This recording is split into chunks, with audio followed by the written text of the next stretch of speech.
One of the biggest standouts from James Gunn's Superman movie, aside from the Man of Steel himself, was definitely Mr. Terrific, as he has a lot of great scenes that really showed off why Gunn picked him to be part of the movie. So in case you're a fan of him and are curious on where to start, I think Mr. Terrific Year 1 is a good place. Mr. Terrific Year 1 is a retelling of Michael Holt's origin story and first appearance all the way back in the Spectre issue 54 from 1997, switching between those events and the aftermath of the DC All-In special. The story is written by Al Letson, present day is illustrated and coloured by Edwin Gelman, while the past is drawn by Valentine DeLandro, with colours by Marissa Louise, lettered by Lucas Gattoni, edited by Andrea Shea and Marquise Draper. I'll start with Mr. Terrific in the past, and I think he has a very interesting arc to follow. Michael Holt is a very smart man who can create many cool gadgets like his T-Spheres and started his own company with his wife Paula, but he still has huge flaws and insecurities. He feels guilty for not listening to his wife when she asks him to shut down her project and wishes he got a chance to work things out before losing both her and their baby, which also becomes the catalyst for why he sells his company to Athena Prescott. When his two best friends Stray Dingle and Jefferson Pierce try to reach out to him, Michael either shuts down their request, or in Jeff's case, just flat out ignores his calls. Things only look to be going down for him as Stray gets shot and killed by one of Prescott's men, which causes Michael to try ending it all, feeling his life now means nothing. That is until he's met by the Spectre and his host Jim Corrigan, who tells him the story of Terry Sloan, who like Michael grew up in the bottoms of Gateway City and felt that things for him would only go downhill due to an uprising in criminal activity. But instead, Terry decided to fight back against the criminals as the superhero Mr. Terrific, and Jim suggests that Michael should do something similar. While he does at first have doubts, Michael decides in his worst moment to take all of his pain to help the bottoms of Gateway City as the next Mr. Terrific. This is kinda where his first appearance in the Spectre issue 54 gets readapted, and while I don't know if the events to this are one-to-one with the book or not, I think the scene gives us a very good reason for Michael's turn from a man with nothing left to one that can use his pain for good going forward. It feels like something a lot of us need to hear right now. Things seem to be going smoothly on his first night, as he is able to sneak into Prescott Tower and steal the plans for the Nexus engine and outsmart an entire group of armed soldiers looking for dirt on him fairly easily. It puts Michael into a false sense of security, which gets broken on his second night as he runs into Cormorant, a mercenary hired by Athena Prescott, who almost has Michael defeated until he explodes one of his T-Spheres to make a getaway.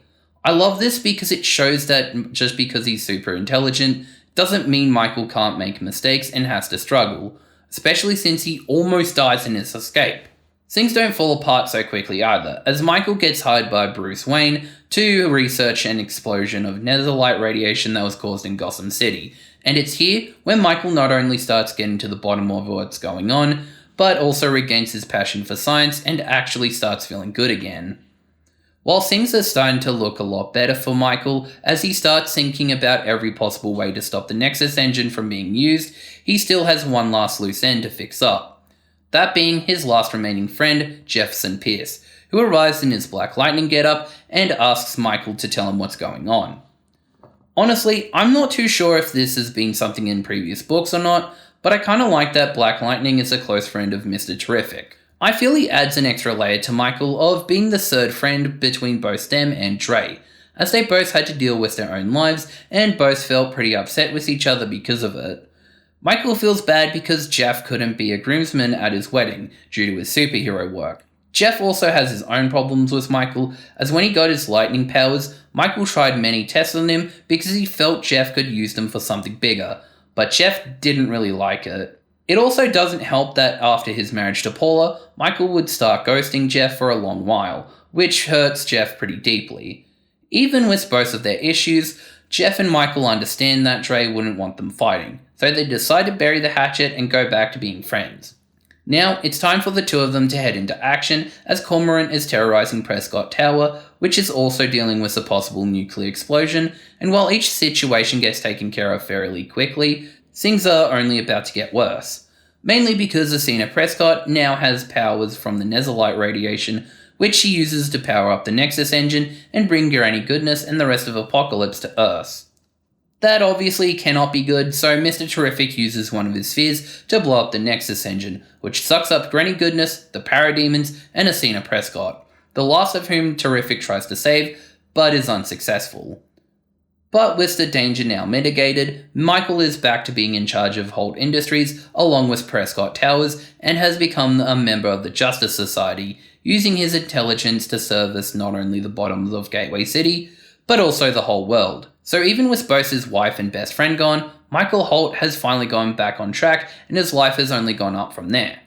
Honestly, I really love this character arc as I not only find it really compelling, but also this is the kind of energy we need. If a man who's literally lost everything can climb back out of the gutter he was sent down, then all I've got to ask is, why can't the rest of us do the same? But Michael Holt's story is not over just yet, as we now need to talk about the present day, which takes place after Darkseid's attack on the Justice League in the All-In special from 2024. This is where the present day story connects with the past, as Mr. Terrific finds out that after his attack, traces of the Nezalite radiation have been spotted back in Gateway City.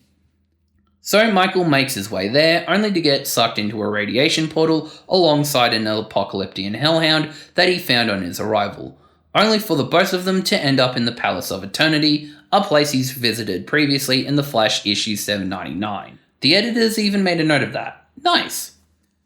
Once Michael and his hellhound have entered the palace, the two come across a mysterious figure that attacks the two of them, and while the being seems to have the upper hand, in comes Michael's son Jeffrey Holt, aka Fairplay, to even the odds.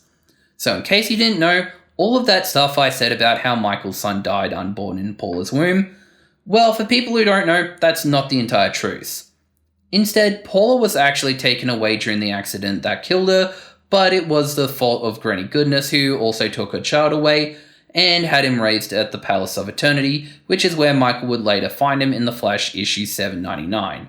Yes, I did bring that up twice in the same video. Sue me. Anyway, back to the present day as now father, son, and hellhound, who according to Fairplay is named Keon, all team up to take down their enemy, who turns out to be Asina Prescott, who upon seeing Michael wants him dead. While Michael does try to help her, Asina still believes he's at fault for her misery, tries to kill him, his son, and Keon, only for all three of them to escape with their lives. Now that the dust has settled, Michael gives Jeff an update on the events of his life, and Michael tells him that he's very proud of his son for coming after him, and is glad that he can finally have a chance to connect with his long-lost child. The two are definitely going to have a hard time adjusting to the new situation, as they both had to spend their entire lives without each other, but Michael couldn't be happier. So I'd say this part of Michael's story was cool too. I like that it started out as a solo mission for him, figuring out what happened after Darkseid's attack, only for things to escalate into a fight with the woman who was basically his first villain, and to team up with his son. It shows Michael's intellect pretty well, as he was able to figure things out that the other JLU couldn't, and I like how it intertwines his past story with Asina Prescott, where she's been after getting sucked into the portal at the end. But I feel my favourite part is definitely when Fairplay comes in, as it shows how much he was traumatized by the palace, so much to the point where he felt the need to save his dad. It shows that he's capable of being a hero, and since Michael saved him from that place, it's a nice parallel. Next, I feel I should talk about the main villain, Asina Prescott. She's your typical evil businesswoman who uses her power and status to lie to the public, when behind closed doors, she's up to some very shady business practices. Those being her Nexus engine poisoning the bottoms, and once people start catching on to her schemes, she hires people to take them out. I don't have to say that feels relevant, do I? There is a twist, however, because Asina has her own boss to answer to, and it's none other than Darkseid, the Lord of Apocalypse, who is using her and the Nexus engine to bring him and his minions to take over the planet.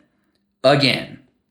Darkseid is getting very impatient with Asina because he wants the Nexus engine up and running yesterday, which puts her under a lot of stress that is not helped once she finds out someone is breaking into a building and taking her plans.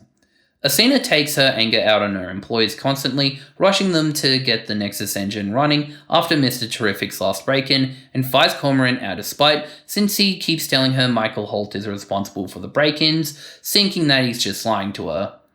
All of this anger does eventually come back to bite her, because once the Nexus engine is back up and running, it blows up with her in it, which damages her severely.